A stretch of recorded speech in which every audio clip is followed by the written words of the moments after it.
ஒரு ஊரில் செல்வந்தர் ஒருத்தர் இருந்தார். அவர் வந்து பார்த்தீங்கன்னா, தோட்டக்கலையில அதிகமாக ஆர்வம் கொண்டவர். அதனால் வந்து பார்த்தீங்கன்னா, தன்னோட மாளிகையை சுற்றி பலவிதமான பூச்செடியை வளர்த்துட்டு வந்தார். அவருக்கு வாய்த்திருந்த தோட்டக்காரன் கடுமையான உழைப்பாளி. அந்த தோட்டத்தை மிக அழகாக வச்சுருந்தான். ஆனால் ஒரு நாள் வந்து முதலாளியிடம் போய் தோட்டக்காரன் சொல்கிறாரு, ஐயா எனக்கு வயதாகி விட்டது. அதனால் வந்து பார்த்தீங்கன்னா, முன்னாடி போல் என்னால் ஓடி ஆடி வேலை செய்ய முடியாது. எனக்கு வேலையிலிருந்து ஓய்வு கொடுங்க அப்படின்னு கேட்குறாரு. அதுக்கு வந்து செல்வந்தர் சொல்கிறாரு, உன்னை போல ஒருத்தர் வந்து வேலை செய்ய ஆள் வந்து எனக்கு இருந்துச்சு அப்படின்னா ஓய்வு தரேன் சொன்னார். நம்ம அந்த தோட்டக்காரன் வந்து பார்த்தீங்கன்னா விளம்பரப்படுத்துகிறாரு. பத்திரிகையில் வந்து பார்த்தீங்கன்னா தோட்டக்காரன் வந்து தேவை அப்படின்னு சொல்லிட்டு விளம்பரப்படுத்துகிறாரு. நல்ல சம்பளம் வந்து கொடுக்கப்படும். முன்னாடி நீங்கள் வேலை செஞ்ச போது அங்கே எப்போ உடை அணிந்திருந்தீங்கல்ல நீங்கள், அந்த உடையை வந்து கொண்டு வரணும் வர்றப்ப அப்படின்னு விளம்பரம் செய்கிறார். இந்த விளம்பரத்தை வந்து பல பேருக்கு வந்து வியப்பை கொடுத்துச்சு.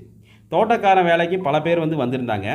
வேலை பார்த்தபோது வந்து ஏற்கனவே அவங்க அணிஞ்சிருந்த உடைய வந்து எல்லோருமே வந்து கொண்டு வந்திருந்தாங்க. அவங்களில் ஒருத்தனை வந்து தன்னுடைய தோட்டக்காரனாக வந்து பார்த்தீங்கன்னா அவர் தேர்ந்தெடுத்தார். அவர் எதிர்பார்த்தபடியே அந்த தோட்டக்காரன் நல்ல உழைப்பாளியாக இருந்தான். அப்போ உடையை கொண்டு நல்ல தோட்டக்காரன் எப்படி வந்து கண்டுபிடிச்சிருப்பார் அந்த செல்வந்தர் அப்படின்னா, உங்களுக்கு ஒரு 5 செகண்ட் தரேன். நீங்கள் வந்து எப்படின்னு கண்டுபிடிங்க பார்ப்போம். இந்த தோட்டக்காரனை வந்து தேர்ந்தெடுத்தாருன்னா, கால் சட்டையும் இடுப்பில் பின்பக்கத்தில் வந்து பார்த்தீங்கன்னா அந்த சட்டை வந்து பார்த்தீங்கன்னா தேஞ்சிருந்துச்சு. அதை வந்து அணிந்தவன் வந்து பார்த்தீங்கன்னா எப்படி இருப்பான்னா சோம்பேறித்தனமாக இருப்பான். ஆனால் அதே வந்து பார்த்தீங்கன்னா கால் முட்டி பகுதியில் வந்து தேஞ்சிருந்துச்சு அப்படின்னா அவன் நல்லா உழைக்கக்கூடியவனாக இருப்பான்.